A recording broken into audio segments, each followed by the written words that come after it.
आकाशवाणी पटना से प्रस्तुत है समाचार ध्वनि चित्र।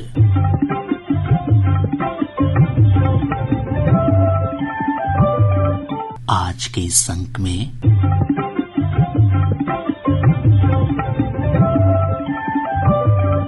78वां स्वतंत्रता दिवस और होगी एक रिपोर्ट विद्यालयों में बैगलेस डे पर। देश भर में 78वां स्वतंत्रता दिवस धूमधाम और हर्षोल्लास के साथ मनाया गया।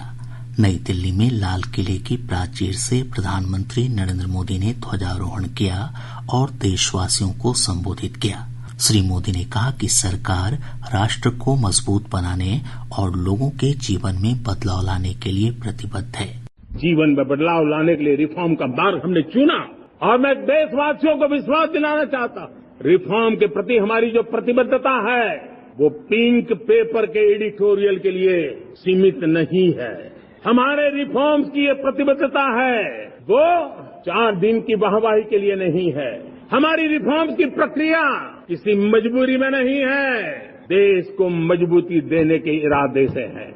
प्रधानमंत्री ने देश में वर्तमान नागरिक संहिता को भेदभावपूर्ण बताया और कहा कि इसके स्थान पर धर्मनिरपेक्ष नागरिक संहिता होनी चाहिए। जो कानून धर्म के आधार पर देश को बांटते, जो ऊंच नीच का कारण बन जाते हैं, ऐसे कानूनों को आधुनिक समाज में कोई स्थान नहीं हो सकता है। और इसलिए मैं तो कहूंगा अब समय की मांग है कि देश में एक सेक्युलर सिविल कोड हो। हमने कम्युनल सिविल कोड में 75 साल बिताए हैं, अब हमें सेक्युलर सिविल कोड की तरफ जाना होगा और तब जाकर के देश में धर्म के आधार पर जो भेदभाव हो रहे हैं, सामान्य नागरिक को जो दूरी महसूस होती है, उससे हमें मुक्ति मिलेगी। श्री मोदी ने कहा कि सरकार ने आपराधिक कानूनों में सुधार किए हैं। इसका उद्देश्य नागरिकों के अधिकारों की रक्षा करना और न्याय उन्मुख दृष्टिकोण अपनाना है। सदियों से हमारे पास जो क्रिमिनल लॉ थे, आज हमने उसको नए न्याय संहिता के रूप में और जिसके मूल में दंड नहीं और नागरिक को न्याय भाव को हमने प्रबल बनाया है। ईज ऑफ लिविंग बनाने के लिए देशव्यापी मिशन में काम करे। हर लेवल पर मैं सरकार के प्रतिनिधियों का आह्वान करता हूँ। प्रधानमंत्री ने कहा कि 1 नेशन 1 इलेक्शन देश की जरूरत है। उन्होंने सभी राजनीतिक दलों से सरकार की इस प्रतिबद्धता को समर्थन देने की अपील की।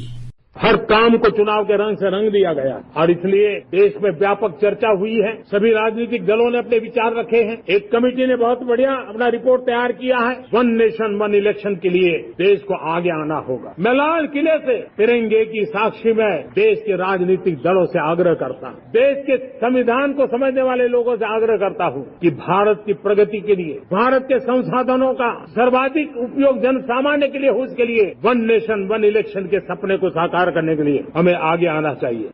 श्री मोदी ने महिलाओं के प्रति हिंसा और अपराधों के बढ़ते मामलों पर चिंता व्यक्त की। हमारी माताओं, बहनों, बेटियों के प्रति जो अत्याचार हो रहे हैं, उसके प्रति देश का आक्रोश है। इसको देश को, समाज को, हमारी राज्य सरकारों को गंभीरता से लेना होगा।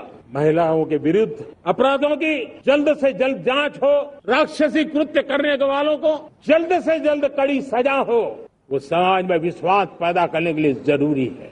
स्वतंत्रता दिवस पर पटना के गांधी मैदान में आयोजित मुख्य राजकीय समारोह में मुख्यमंत्री नीतीश कुमार ने ध्वजारोहण किया।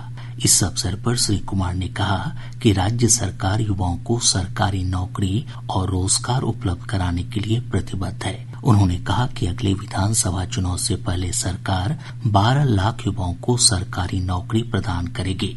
अभी तो 5,16,000 को सरकारी नौकरी दी जा चुकी है, लेकिन इसके अतिरिक्त लगभग 2 लाख पदों पर नियुक्ति प्रक्रिया पूरी हो गई है और अब हम लोगों ने तय कर दिया है इस साल और अगले चुनाव वगैरह के पहले युवाओं को 10 लाख की जगह 12 लाख सरकारी नौकरी दी जाएगी। हम लोग रोजगार के बारे में 10 लाख कहे थे, लेकिन अब रोजगार की बात है। पिछले 4 वर्षों में विभिन्न क्षेत्रों में 24 लाख लोगों की रोजगार दे दिया गया है। 10 लाख और लोगों को रोजगार देने का लक्ष्य है। इस प्रकार 10 लाख रोजगार की जगह 34 लाख लोगों को रोजगार मिलेगा।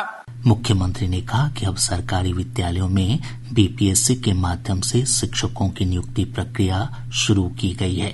साथ ही नियोजित शिक्षकों को भी राज्यकर्मी का दर्जा देने का प्रावधान किया गया है। स्कूलों में पढ़ाई अच्छे ढंग से हो, इसके लिए अब निर्णय लिया गया है कि शिक्षकों की बहाली सरकारी तौर पर की जाए। वर्ष 2023 में बिहार लोक सेवा आयोग द्वारा 2,20,000 सरकारी शिक्षकों की नियुक्ति की गई है।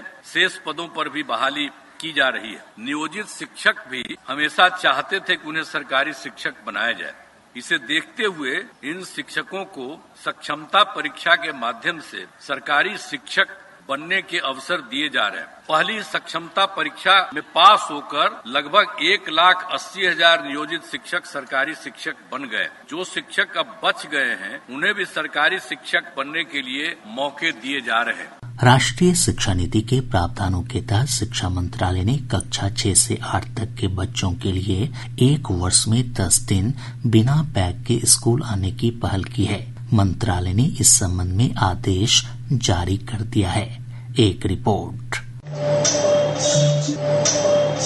शिक्षा मंत्रालय ने हाल ही में कक्षा 6 से कक्षा 8 के बच्चों के लिए बैगलेस दिवस से संबंधित दिशा निर्देश जारी किए हैं, जिसके तहत छात्र योग के अलावा व्यक्तिगत विकास की अन्य गतिविधियों में हिस्सा ले रहे हैं।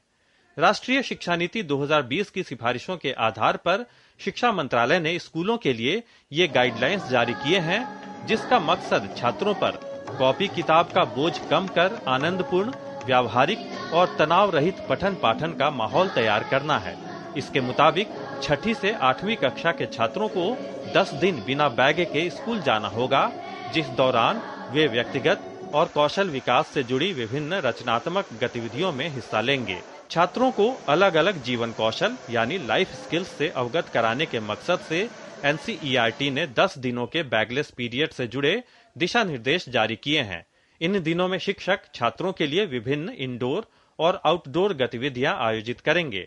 इनमें pottery making, carpentry, toy making, sandwich making, music, dance, बागवानी, योग और खेलकूद से जुड़ी गतिविधियां शामिल हैं। राष्ट्रीय शिक्षा नीति की सिफारिशों के मुताबिक 6ठी से 8वीं कक्षा के छात्र 10 दिनों के बैगलेस पीरियड के दौरान स्थानीय पेशेवरों मसलन माली, बढ़ई और कुम्हार आदि के साथ प्रशिक्षण भी लेंगे। छात्रों पर पढ़ाई के बोझ को कम करने और उन्हें कौशल विकास से जुड़ी विभिन्न गतिविधियों से जोड़ने की दिशा में शिक्षा मंत्रालय की ये एक बेहद सराहनीय पहल है। इसके साथ ही आज का समाचार ध्वनि चित्र कार्यक्रम संपन्न होता है। यह कार्यक्रम प्रत्येक बुधवार की रात 7:52 पर आकाशवाणी पटना के प्रादेशिक समाचार एकांश द्वारा प्रस्तुत किया जाता है। संपादन कृष्ण कुमार लाल, वाचन अभिषेक दास और ध्वनियांकन कुमार अभिषेक।